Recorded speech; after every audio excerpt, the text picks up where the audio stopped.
Aloha, folks, and welcome to this latest edition of Five Questions. It is, as the name implies, we ask five questions of newsmakers and community leaders in our town and in our state. And today we're delighted to welcome on board Honolulu City Councilwoman Tulsi Gabbard, our first chance to have a chat. And Tulsi, thanks so very much for taking the time. How are you? Aloha, Rick. I'm doing great. Thanks for the opportunity to talk story with you. Well, you know what? We have five questions for you, and we're going to jump right on in. And I think the first one, question number one, kind of sets a groundwork for us. And could you tell us about your calling to public service? And if you could also please chat about your military service and the decision to serve not only in the House of Representatives, but also, of course, on the City Council.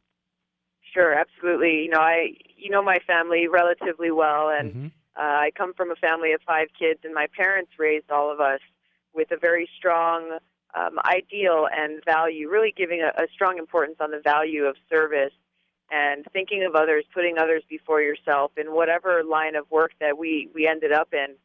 And growing up, I never, ever imagined that I would ever be involved with politics. I was shy and kind of an introvert and quite happy to be helpful behind the scenes. But when I first decided to run for office back in 2002 for the State House, it was really a turning point in my life where I was given an opportunity. I saw an opportunity to either kind of just sit on the sidelines and watch and talk about things happening, or actually jump in and try to do my part in being part of the solution. And that's really what kind of got me started. And as I went door to door and as I started meeting people and hearing about their concerns and knowing that I had a strong passion and desire to be able to help them, the reward there has just been tremendous. This led into my military service after I served one term in the State House. It was 2004. I was campaigning for re-election, and the Hawaii Army National Guard was activated for duty in Iraq. And this was going to be an 18-month-long deployment. It was the first biggest deployment for the Hawaii Guard since Vietnam, and it was a really big deal. And it just so happened that I was one of a small handful of soldiers who were not on the deployment roster, that they didn't have a need for someone with my job, which was medical logistics. But in my heart, I knew immediately that there was no way that I could stay back and watch, my brothers and sisters in uniform head overseas to Iraq. And so it was a no-brainer for me that I would step down from my re-election campaign, and I got trained in a different job, and I volunteered to deploy with them. And it went back to that element of service that you initially brought up.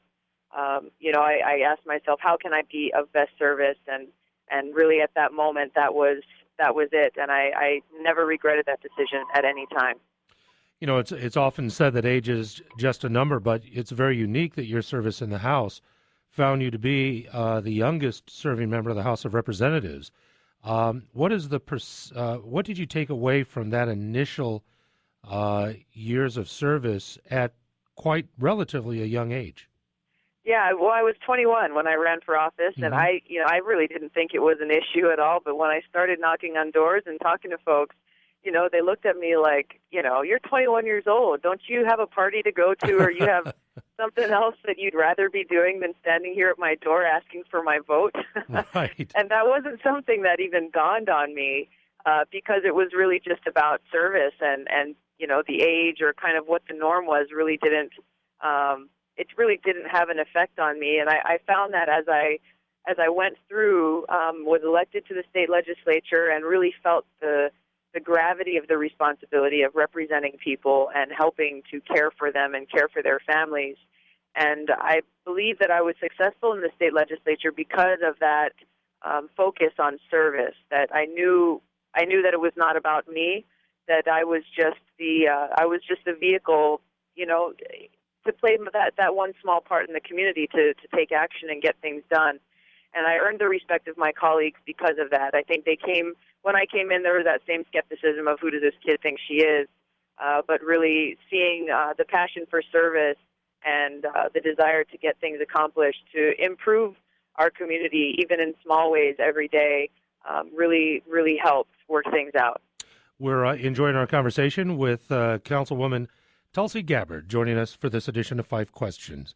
Number two, Tulsi, in your view, truly what is the greatest challenge facing our community at large, and What would be your solution to that challenge? There are so many challenges that we face here now, here in Hawaii, but across the country and even in the world. And I think this is such a crucial point for us because this is the first time that I've heard, even in my life, that people are talking about, opportunities for our children, the children of tomorrow, being less than they were for my generation. And that's something that is should be a very frightening thought. And that's something that motivates me very greatly because I feel it is our responsibility. It's my generation's responsibility to make sure that that does not become a reality. Some of these challenges that kind of surround that are the fact that I think oftentimes people who are in leadership positions in different areas spend more time pointing fingers at each other and placing blame rather than actually understanding that these challenges are bigger than all of us and that we have to overcome our differences and work together. And we see this locally. We've seen it more recently nationally with the debt ceiling debate. And really, I think that is the solution is found in that challenge, that we need to work together. And what we have so special here in Hawaii is the aloha spirit, which really, aloha in action is that solution. It allows us to respectfully differ where we differ, but find that common ground where we can work together and understand that we all want a better future for our kids. And let's find a way to make that happen. Amen to all of that. Let me jump over to more of a occupational question in number Sure. 3. And, we've been following this drama that's been emanating out of the council from Councilman Berg's office. And not to get into the minutia or the details, but just overall, what has been your reaction to this situation? And more importantly for us as a constituency, has there been a net effect on council business? And if so, how? I think anytime we have conflict and kind of personnel issues in the council, it's an unfortunate distraction. I think there's a silver lining in any of these kinds of situations, and that is it's provided us all an opportunity to see some vulnerabilities just within our own processes and kind of the nuts and bolts of the council that maybe we weren't aware of before.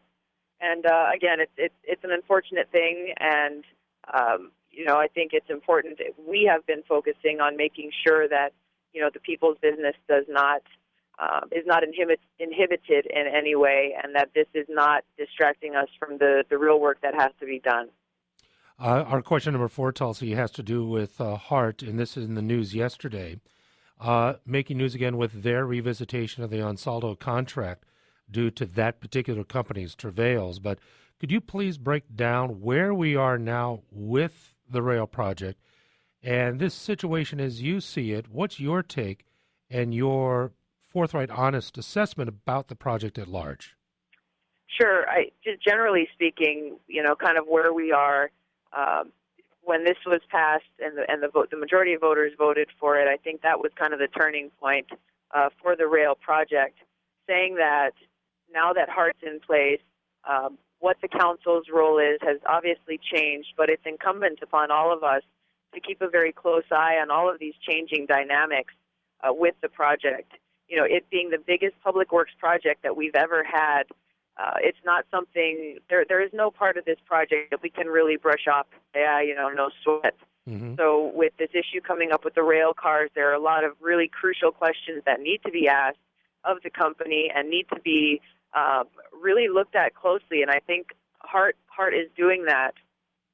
I've met with some of the different members of the authority, and I'm confident, especially Don Horner has such a keen eye on the financial aspects of the project, down to the minute detail, and knowing that every single step along the way is getting that kind of close examination gives me confidence in the authority and the work that they're doing, and knowing that they're keeping an eye on all the changing dynamics. Like I said, the federal funding is something that is still awaiting that full funding grant agreement, and the other elements that are there. So generally speaking, I think we are all keeping a very close eye on it. And as these different questions arise, we need to make sure that we get the right answers and the honest answers.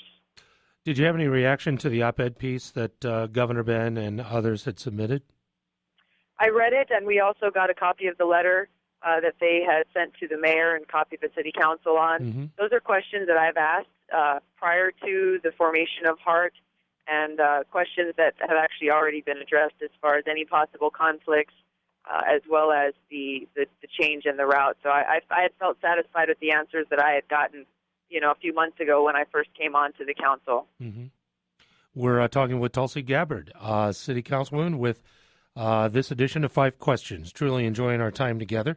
I'd like to wrap things up, more of a general question, and number 5. What has been the greatest accomplishment that you have experienced, not only serving on the council, which has been for a period of a few months, but even hearkening back to your service as in the House of Representatives?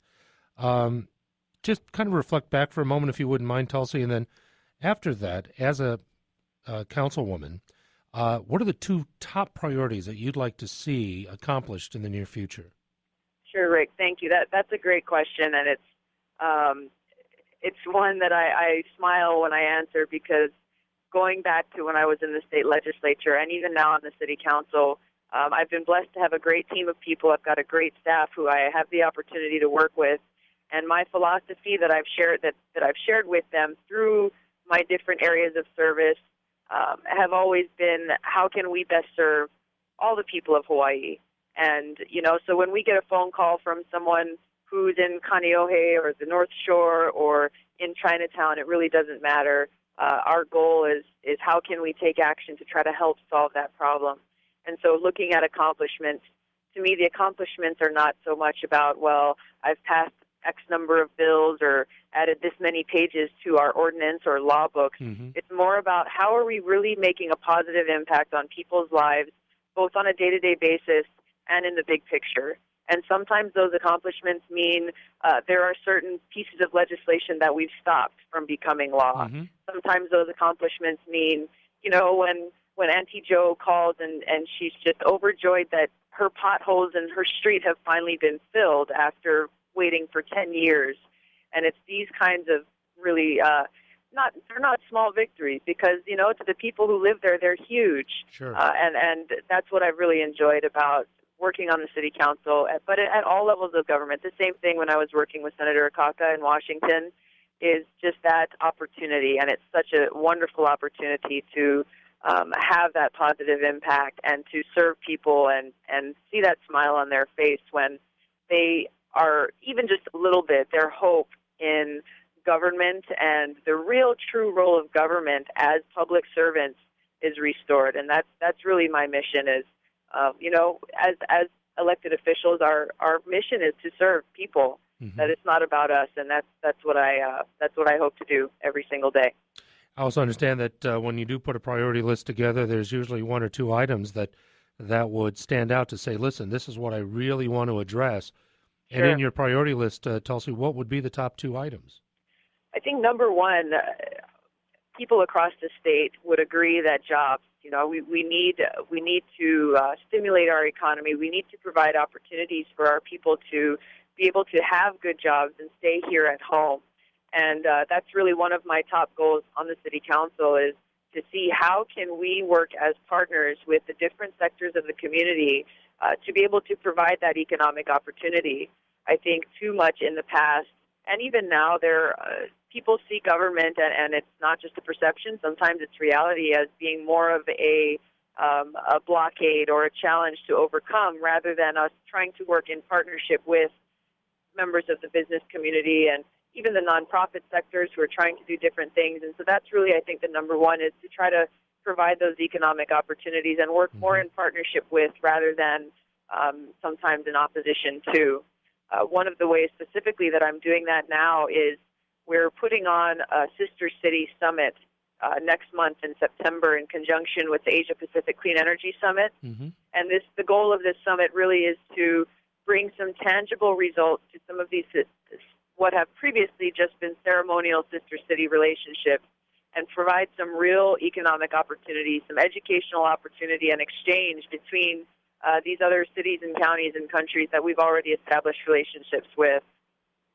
And I would say the second priority is kind of along those same lines, but as we plan for the future of Hawaii, we need to be smarter in our planning, and we need to think differently than how we thought in the past.